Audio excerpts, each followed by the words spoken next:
Our story takes us to Krakow, a city in Poland brimming with magic and wonder. The air buzzed with excitement, its cobblestone streets echoing with laughter and the chatter of townsfolk.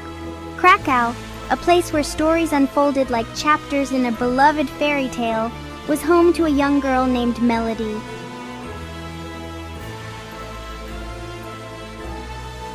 Melody possessed a gift, a voice so soothing and pure that it seemed to weave enchantment into the very air she breathed. Animals, drawn to the warmth in her voice, would gather around her as she sang. One day, as Melody tended her garden, a tiny duckling, lost and alone, waddled into her path. Without hesitation, Melody knelt down and whispered words of comfort to the frightened creature, setting in motion an extraordinary adventure.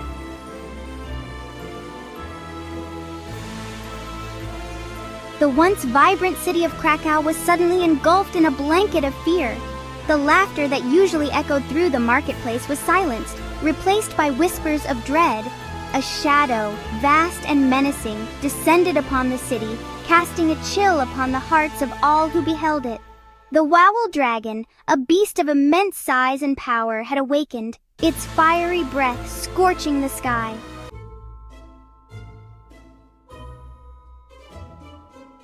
As the dragon's roar reverberated through the city, a beacon of hope emerged. The Knights of Krakow, renowned for their valor, assembled in the city square, ready to confront the monstrous threat. With a thunderous charge, they rode forth, their horses' hooves pounding against the cobblestones. Arrows rained down upon the beast, but the dragon, its scales as hard as steel, shrugged off the assault with ease.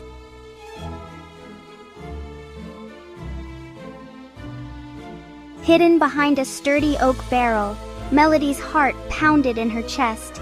She watched as the brave Knights of Krakow risked their lives, their efforts seemingly futile against the Wawel dragon. Overwhelmed by a sense of helplessness, Melody questioned her place in this desperate fight. "What can a girl like me do against a creature of such immense power?" she whispered to herself.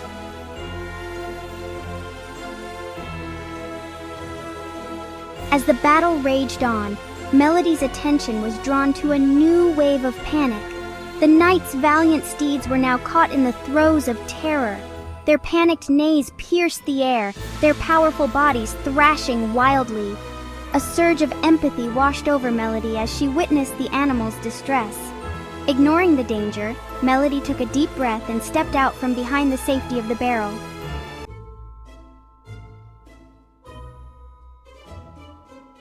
As Melody's voice rose above the din, a hush fell over the terrified horses. The knights watched in astonishment as the horses calmed under the spell of Melody's voice.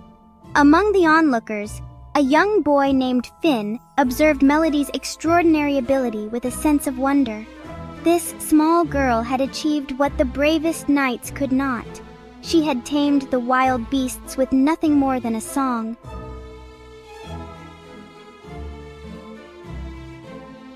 As Melody's voice continued to weave its calming spell, Finn emerged from his hiding place. "Your voice!" Finn exclaimed. "It's like magic! You have to help us, Melody! You have to use your gift to stop the dragon!" His words resonated with Melody. Could she, a simple girl, truly possess the power to confront a creature of myth and legend?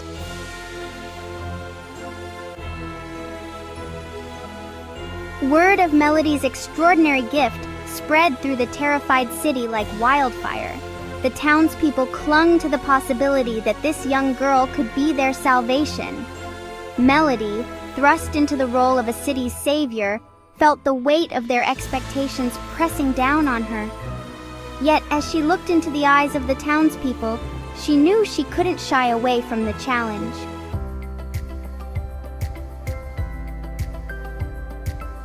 Driven by a newfound sense of purpose, Melody practiced relentlessly. She sang to stray cats, calmed barking dogs, and even soothed a restless goat. With each success, Melody's confidence grew, her voice gaining strength and resonance. Her melodies were imbued with a newfound power.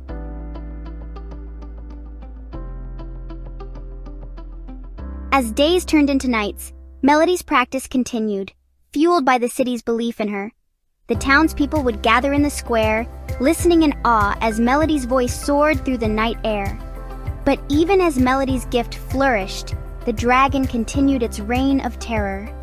The scent of smoke and ash permeated the air, a stark contrast to the beauty of Melody's melodies. Time was running out, and Melody knew that the fate of Krakow rested on her young shoulders.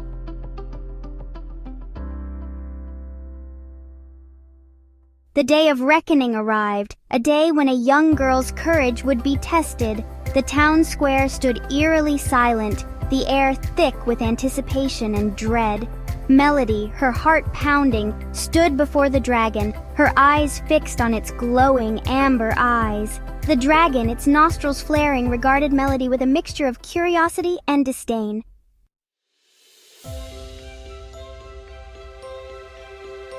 A hush fell over the square as Melody began to sing. Her voice, clear and pure, cut through the tense silence, its gentle melody washing over the crowd. She sang of peace and harmony, her voice weaving a tapestry of tranquility. The dragon, transfixed by Melody's song, seemed to momentarily push back the shadows of fear. For a brief, shining moment, hope blossomed in the hearts of the townspeople.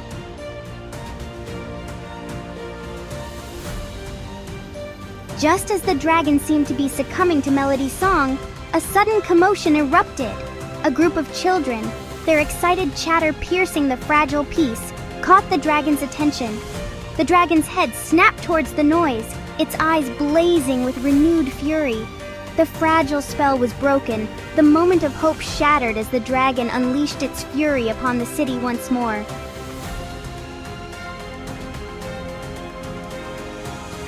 The weight of the city's hope now pressed down on Melody's small shoulders. The dragon's roar reverberated through her, chipping away at her belief in her own abilities. Retreating from the chaos, Melody sought refuge in the castle gardens. The vibrant colors of the flowers now seemed to mock her failure, their beauty a painful reminder of the peace she had been unable to secure.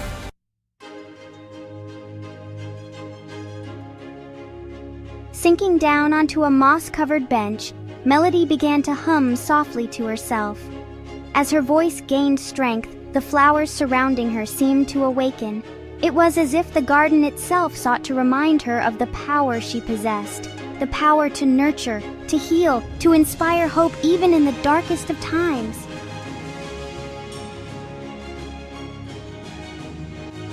As Melody watched the garden awaken, a sudden realization dawned. The dragon, for all its fearsome might, was driven by fear. A new melody began to form in her mind, an anthem of courage. With a newfound resolve, Melody marched back towards the city, her small frame radiating confidence. The time for a hero song had come.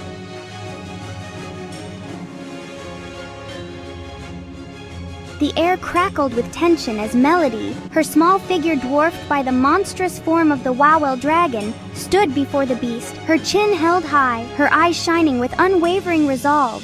The dragon's breath was hot and heavy, filling the air with a sulphurous stench, but Melody did not flinch.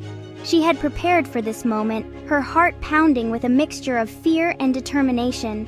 The townspeople, their faces etched with a mixture of fear and hope, watched from the safety of doorways and alleyways, their collective breath held captive in their chests. They had heard tales of the dragon's wrath, of its fiery breath that could turn stone to ash, and yet, here was a mere child standing against it. The dragon, its emerald scales gleaming ominously in the flickering torchlight, regarded Melody with a mixture of curiosity and disdain. Its massive head lowered slightly as if assessing the diminutive figure who dared to confront its might. Its eyes, like molten gold, flickered with an ancient intelligence, as if weighing the worth of this tiny challenger.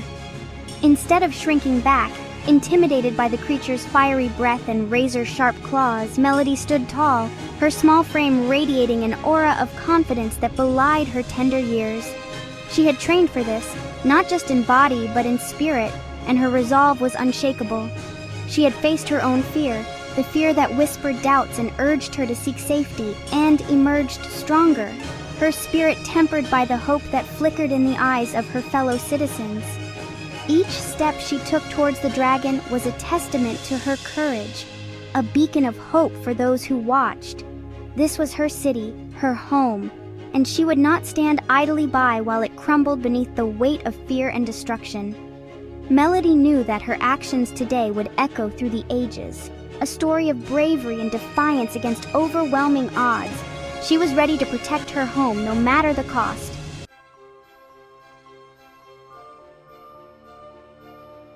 As Melody's voice soared through the square, weaving a tapestry of courage and compassion, it seemed to touch every soul present. Her notes carried a message of hope and unity, resonating deeply within the hearts of the townspeople. The dragon's fierce demeanor began to soften. It swayed slightly, its massive claws scraping gently against the cobblestones, as if it were being lulled by a gentle breeze. The transformation was almost magical, a testament to the power of Melody's song. Melody's song spoke not of dominance or conquest, but of understanding and empathy. It acknowledged the beast's pain while reminding it of the beauty that still existed in the world. Her voice was a bridge, connecting two worlds that had long been at odds. The townspeople gasped, their eyes widening in disbelief as they witnessed the dragon's transformation. It was a moment of pure magic, where fear gave way to awe and wonder. The dragon, their tormentor, the embodiment of their deepest fears, responded to Melody's song with unexpected vulnerability. It was as if the music had unlocked a hidden part of the creature's soul, revealing a side that no one had ever seen before. It was a sight that would forever be etched in the annals of Krakow's history, a moment that would be recounted for generations to come, the day when a single voice brought peace to a troubled land. A testament to the power of a single voice to conquer even the most formidable of foes. Melody's song had achieved what no knight, no army, no weapon of war could accomplish. The girl who sang to flowers, who befriended lost ducklings, had touched the heart of a dragon. Her courage and compassion had bridged a gap that seemed insurmountable. The girl who sang to flowers, the girl who befriended lost ducklings, had achieved what no knight, no army, no weapon of war could accomplish. She had touched the heart of a dragon, and in doing so, had changed the fate of her city forever.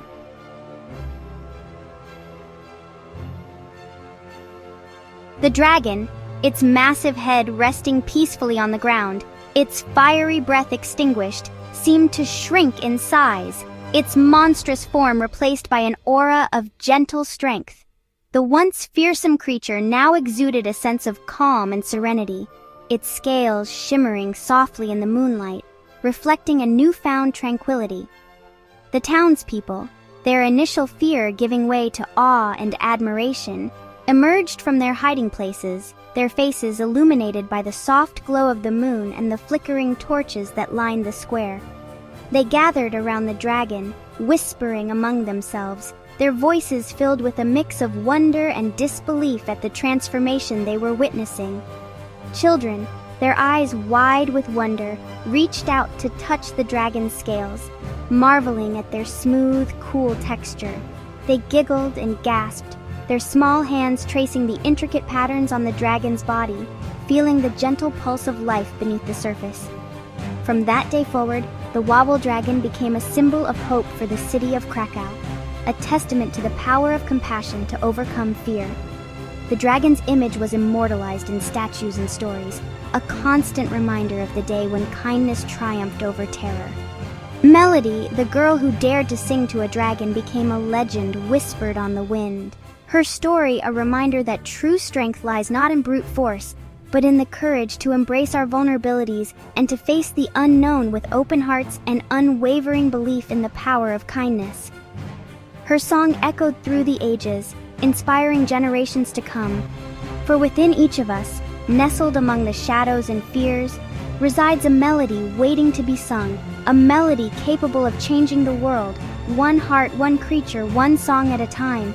It is a reminder that even in the darkest times, the light of compassion and understanding can shine through, illuminating the path to a brighter future.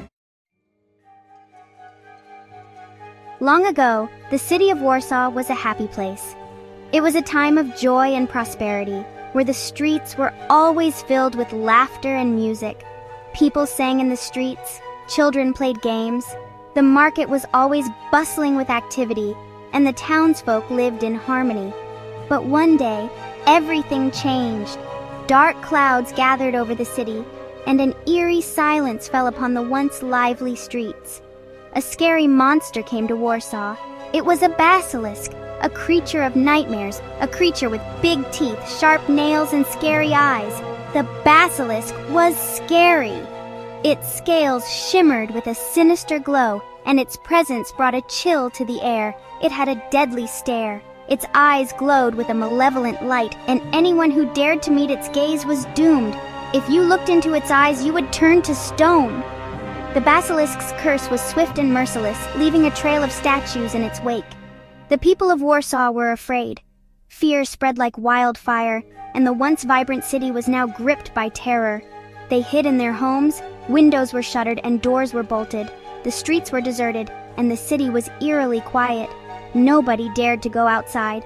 The once bustling market was now empty, and the joyous songs of the townsfolk were replaced by the sound of silence. The king of Warsaw was worried. He could see the fear in his people's eyes, and he knew he had to do something to save his city. He promised a big reward to anyone who could defeat the basilisk.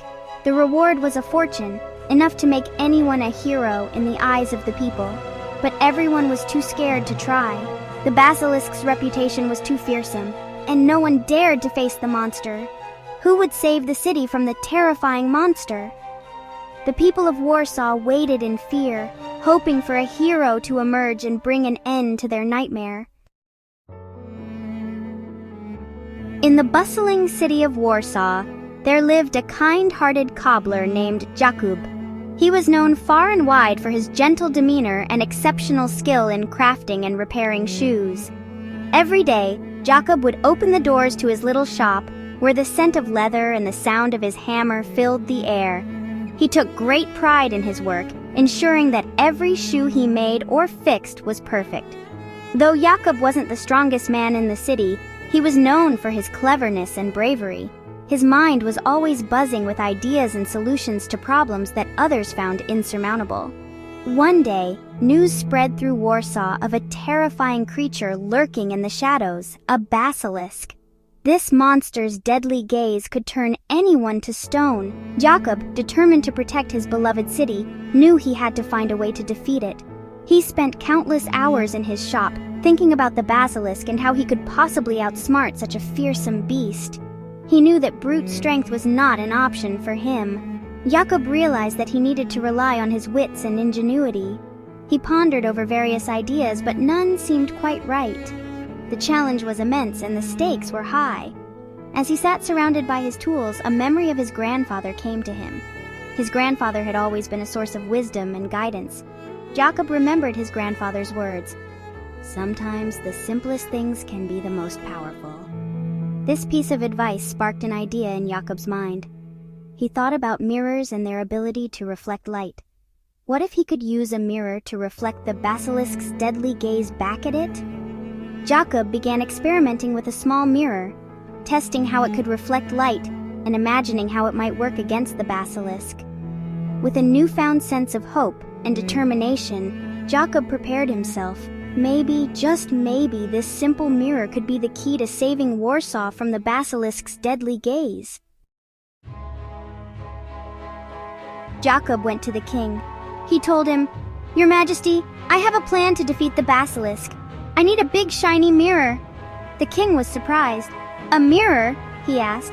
"How can that stop a fearsome beast?" Jakub explained his idea. The king liked Jakub's bravery. He gave Jakub a big, shiny shield from his armory. It was as good as a mirror. Now, Jakub was ready to face the basilisk. Facing the beast! Jakub walked through the silent streets of Warsaw. Everyone was hiding.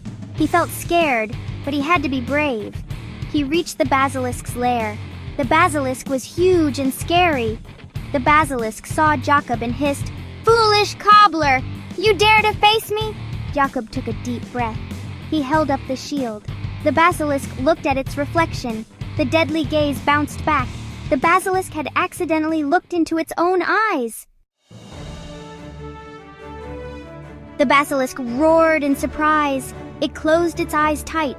When it opened them again, it was too late. The basilisk began to turn to stone. Slowly, it became a statue, frozen forever. Jakub had defeated the basilisk. He had saved Warsaw. People came out of their homes. They cheered for Jakub. "You saved us," they shouted. "You are our hero."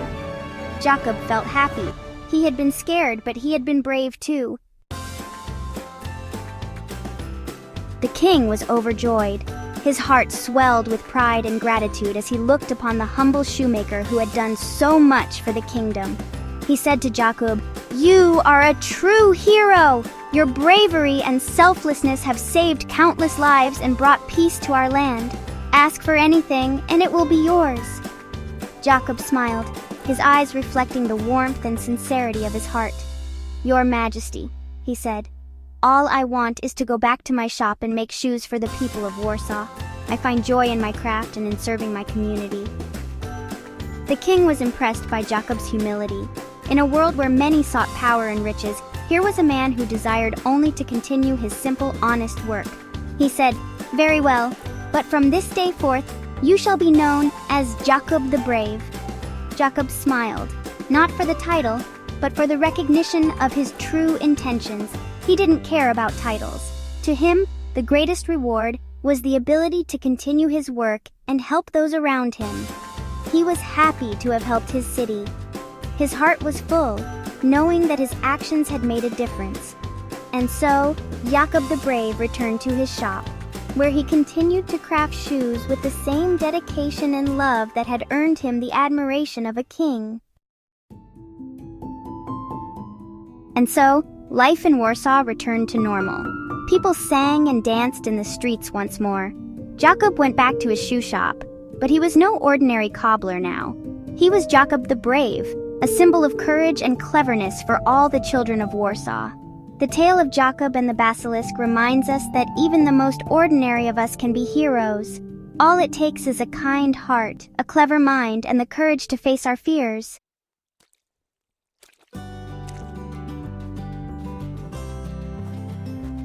Hi there. I'm Melody, and I'm gonna tell you about the craziest thing that ever happened to me. It all started in the magical city of Krakow. That's me, the shy girl singing to the flowers. I always thought it made them grow better, you know? Don't worry, little one. I'll help you find your way home. I didn't know it then, but helping that duckling was about to change everything. And that's when our peaceful little world turned upside down. Oh no!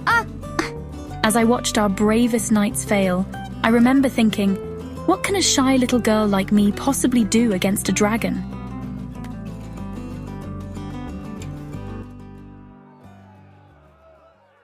And so there I was, hiding from a dragon and feeling pretty useless. But then, something crazy happened. Oh no! The horses!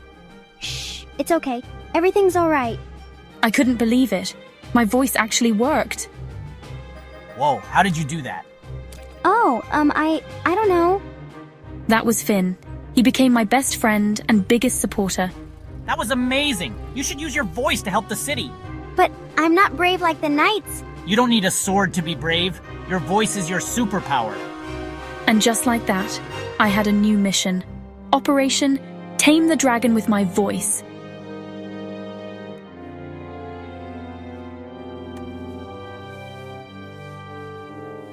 Easy there, little goat. That's not for you. Well, I'll be. That's some voice you've got there, little lady. I was getting better, but I still had a long way to go. And that dragon wasn't getting any smaller.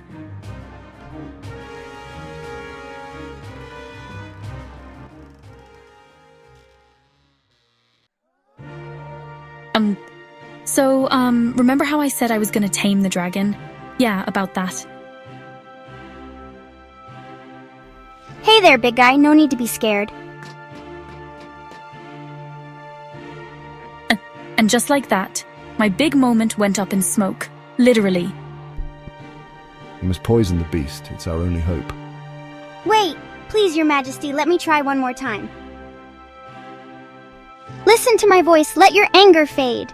I was so focused on the dragon, I didn't see what was happening behind me. Finn!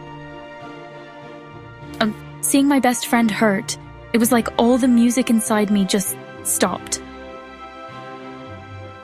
I can't do this. I'm just making everything worse. In that moment, I felt smaller than I ever had before. How could I think I could stop a dragon with just my voice?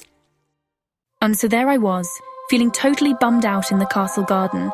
But then, something super weird happened. Hush now, don't you cry. I was just trying to make myself feel better, but then I noticed something crazy about the flowers. Sun's coming out, time to rise and shine. Whoa, did you guys see that? It was like the flowers were dancing to my song, and that's when it hit me. Oh, that's it! The dragon doesn't just need a lullaby, it needs a brave lullaby. I practiced and practiced until I got it just right. It was time to face that dragon one more time. Okay, Melody, you can do this. For Krakow, for Finn, for yourself. I was still pretty scared, but I knew I had to try. Sometimes being brave means doing something even when you're totally freaked out. Okay, so this is it. Me versus the dragon. We are friends, not foes, you see. Together we can live in peace. Hey, that tickles. And that's how a shy girl with a big voice saved Krakow. Pretty cool, huh? Remember, little ones, true strength often lies in the most unexpected places.